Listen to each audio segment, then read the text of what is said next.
தெரியுது இவன் எவ்வளோ தவறு பண்ணுறான். தகப்பன் கூப்பிட்டு கண்டிக்கிறது இல்லை.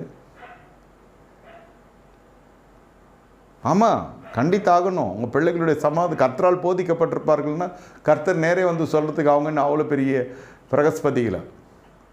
தகப்பன் மூலியமாகத்தான் அந்த சிச்சை உள்ளே போகணும். தகப்பன் சிச்சாத புத்திர உண்டு. எந்த விஷயம் இருந்தாலும் பரவாயில்ல.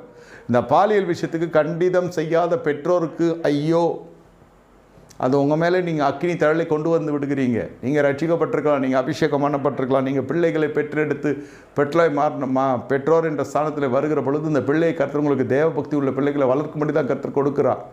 எல்லாருக்கும் ஆசை தான் பிள்ளைகள் கெட்டு போகாமல் நித்திய ஜீவனை பெற வேண்டும் என்று. ஆனால் அதே சமயத்தில் கெட்டு ஒழிந்து போயிருக்கிறார்கள். பள்ளிக்கூடம், கல்லூரி, வாலிப பிள்ளைகள், வாலிப வயசு, சமூக ஊடகங்கள், இதெல்லாம் காரணம் சொல்ல முடியாது. ஒரே விஷயம், அந்த பாலியல் விஷயத்தை கண்டிப்பு உள்ளவனாய் அப்பா இருக்கிறார், தகப்பன் இருக்கிறார், தாய்